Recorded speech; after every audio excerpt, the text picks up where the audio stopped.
کہ شب اور برات، شب فارسی میں اور برات عربی میں، یہ دو لفظ مل کے شب برات ہے۔ کربلا ظلم کے خلاف ہنکار ہے۔ میں اس وقت موجود ہوں ممبئی میں تاج ہوٹل کے سامنے، اور یہاں پر جو بجرا آتا ہے وہ بہرحال اس وقت صبح کے یا رات کے پہر کہہ سکتے ہیں کہ 5 سوا 5 بج رہے ہیں، لیکن ابھی آنے میں وقت ہے۔ میں چاہوں گا تھوڑا آپ ادھر دکھا دیں، اور یہ جو راستہ آپ دیکھ رہے ہیں یہاں سے وہ بجرا آتا ہے۔ بہرحال میں اس وقت چاہوں گا کہ کچھ باتیں شب برات کے متعلق کر لوں۔ مجھے کچھ لوگ یہاں پہ مل گئے اور میں چاہوں گا کہ ان سے کچھ بات کروں۔ اصل میں نے خود جو ہے اس کو 3 حصوں میں بانٹا ہے آج کی رات۔ ایک تو یہ عبادت کی رات ہے، دوسرے گناہوں سے نجات کی رات ہے، اور تیسرے امام زمانہ کی شب ولادت ہے۔ میں چاہوں گا کہ یہاں پہ کچھ مومنین ہیں، مولانا صاحب بھی ہیں۔ سب سے پہلے تو اس جشن کی مبارکباد، اس شب کی مبارکباد، اور دوسرا یہ کہ آپ اس شب کو کس حوالے سے دیکھ رہے ہیں، کیا کہنا چاہیں گے؟ السلام علیکم۔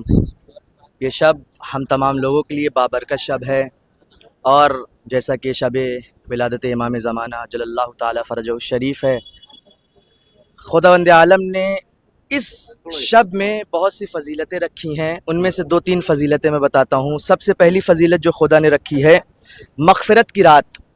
اگر کوئی انسان اس رات کو نمازیں پڑھتا ہے، خداوند عالم سے دعائیں کرتا ہے، توسل کرتا ہے، تو خداوند عالم اس کی مغفرت فرماتا ہے۔ اور اسی کے ساتھ ساتھ یہ رات جو ہے وہ رحمت اور بخشش کی رات ہے۔ اگر ہم خداوند عالم سے کوئی چیز طلب کر رہے ہیں تو ہم مایوس ہو ہی نہیں سکتے۔ خداوند عالم ہمیں اپنے 12ویں حجت کے صدقے میں وہ تمام نعمات عطا کرے گا، اور یہ جو سال ہے یہ آنے والی، یعنی یہ جو دن ہے یہ آنے والے سال کے لیے تمام امور کو مہیا کرتا ہے۔ یہ دن ہمارے مقدر کے لیے دن ہے کہ ہم آنے والے بقیہ سال میں کیا کیا چیزیں انجام دیں گے، اور کیا کیا چیزیں ہم تمام، یعنی ہر وہ چیزیں کہ جو ہمارے لیے نیک اور بہتر شمار ہوتی ہے وہ ہم اس دن کے، یعنی اس شب کے صدقے میں وہ تمام چیزیں ہمارے لیے حل ہو جاتی ہیں۔ مولانا صاحب یہ بتائیں کہ شب اور برات، شب فارسی میں اور برات عربی میں، یہ دو لفظ مل کے شب برات ہو گیا۔ شب برات تو یہ صحیح لفظ کیا ہے یہ بھی میں چاہوں گا، اور گناہوں سے نجات کی رات یا مغفرت کی رات جیسا بھی آپ نے کہا، کون سے ایسے گناہ، مطلب بہت زیادہ تو آپ نہیں، مطلب اس کے کیونکہ وقت کی کمی ہے، لیکن کچھ ایسے بتا دیں جن سے آج کی رات کم سے کم رکا جائے، یا آنے والے وقت میں ان سے برات کیسے حاصل کریں، کیا کرنا چاہیے؟ اس کا جو اصل تلفظ ہے وہ شب براعت ہے، یعنی دونوں لفظ مکس ہیں، اور یہ دن جو ہے وہ مغفرت کا دن ہے۔ ہم اپنے جیسے مثال کے طور پر اگر ہم سال بھر ہم نے جھوٹ بولے ہیں، یا ہم نے غیبتیں کی ہیں، یا ہم نے اور بقیہ جو بھی گناہ شمار ہوتے ہیں ہم نے وہ تمام چیزیں اگر انجام دی ہیں، اور اس شب میں خداوند عالم سے نمازیں پڑھ رہے ہیں، اعمال بھی آج کے شب کے اعمال انجام دے رہے ہیں، دعائیں پڑھ رہے ہیں، اور خداوند عالم سے سب سے پہلے اپنے مغفرت کی دعا کر رہے ہیں۔ جب ہم اپنے مغفرت کی دعا کر رہے ہیں تو خداوند عالم ہمارے یعنی جتنے بھی گناہ ہم نے کیے اس شب کے صدقے خداوند عالم ہمارے گناہوں کو معاف کر دے گا۔ اور ہمیں سب سے اہم اور سب سے ضروری چیز یہ کرنی ہے کہ ہم بقیہ دنوں کی طرح اس دن صرف امام کو عریضہ نہ لکھیں، بلکہ امام کو آج یعنی عریضہ لکھ دیا پھر اس کے بعد امام کو بھول گئے، نہیں، آج جس طرح ہم امام کی خوشی منا رہے ہیں، آج جس طرح ہم امام کو یاد کر رہے ہیں، اسی طرح سال کے بقیہ دنوں میں اور بقیہ مہینوں میں بھی امام زمانہ کو یاد کریں، ہر وقت امام سے توسل کریں۔ جب ہمارا وقت کا امام موجود ہے تو سب سے پہلے ہم اپنی دل کی مشکل، دل کی پریشانی اپنے وقت کے امام کی خدمت میں۔ عریضہ کا مطلب کیا معنی لیا جائے، کس معنی میں عریضہ یہ رکھا گیا اور لکھا جاتا ہے، اور مچھلیوں کو جس طرح سے دیا جاتا ہے پانی میں، اس کا کیا کانسیپٹ ہے؟ یہ ہمارا عقیدت ہے اور ہمارا یہ بھروسہ ہے کہ ہم اپنی پریشانیاں جب ایک خط میں لکھتے ہیں اور وہ خط جب ہم پانی کے حوالے کرتے ہیں تو جو مچھلیاں ہیں وہ امام کی خدمت میں لے جاتی ہیں۔ یہ ایک چیز بتاتی ہے کہ ہمارا آج بھی کوئی اس دنیا میں ہے کہ جس کو ہم اپنے دل کی باتیں بتا سکتے ہیں۔ ہم دوسری قوموں کی طرح نہیں ہیں کہ ان کا کوئی وارث اور سرپرست نہیں، ہمارے پاس وارث بھی موجود ہے کہ جس کو ہم اپنے دل کی پریشانیاں بتاتے ہیں اور وہ ہماری پریشانیوں کو دور بھی کرتے ہیں۔ یہی مسئلہ ہے۔ اچھا، کوئی کلام آج کے مناسبت سے آپ لوگ اگر کچھ پڑھنا چاہیں، کوئی ہے ایسا جو پڑھ سکتے ہیں؟ انشاءاللہ بچے بھی سب ہاں، کوئی ہے کیا ایسا کوئی جو پڑھ ادھر آ جائے ادھر آ جائے ادھر ادھر آ جائے وہی والا پڑھو. آج ادھر آ جائے اس میں وہ روشنی چاہیے.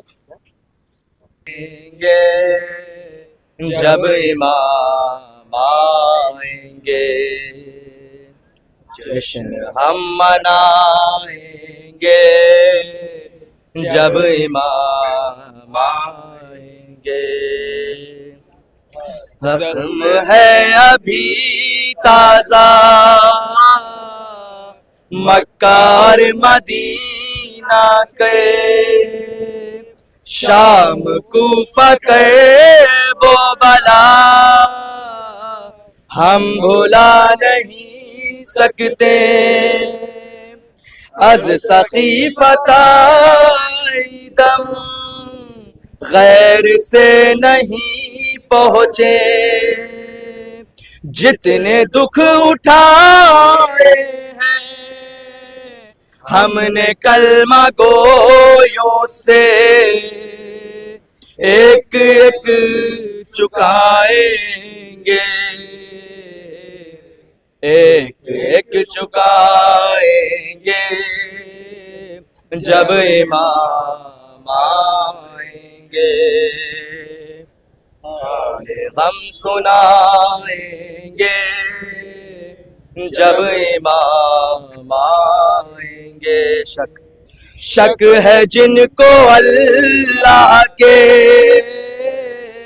عدل اور عدالت پر منصب نبوت پر سیدہ کی عصمت پر مرتضیٰ کی احمد سے متصل نیابت پر جن کو شک ہے آرا پر بارویں کی غیبت پر سب ہی مار کھائیں گے. سب ہی مار کھائیں گے جب امام آئیں گے. حال غم سنائیں گے جب امام آئیں گے. یہ ہمارے مکروریہ شاطرانہ یاری کیا ہمارے صوم و صلات اور یہ عزاداری کتنا ہے خلوص ان میں کس قدر ریاکاری. کیا امام کی خاطر ہم نے کی ہے تیاری کیسے منہ دکھائیں گے. کیسے منہ دکھائیں گے جب امام آئیں گے. حال ہم سنائیں گے جب امام آئیں گے. حال دل سنائیں گے جب امام آئیں گے. یہ عقیدہ بھی ہے، ایمان بھی ہے، اور امام زمانہ کی آج جو شب ہے یوم ولادت جو ابھی صبح ہو جائے گی 1-2 گھنٹے میں، یہ عقیدہ اور یہ کلام جو پڑھا ہے یہ نجفی ہاؤس جو مدرسہ ہے ممبئی میں، وہاں کے یہ اسٹوڈنٹ ہیں، وہاں کے مولانا لوگ ہیں، اور انہوں نے بہت خوبصورت کلام پڑھا جب امام آئیں گے. میں کیمرہ مین راشد زیدی کے ساتھ میں عباس سید، نیوز 14، تاج ہوٹل، ممبئی.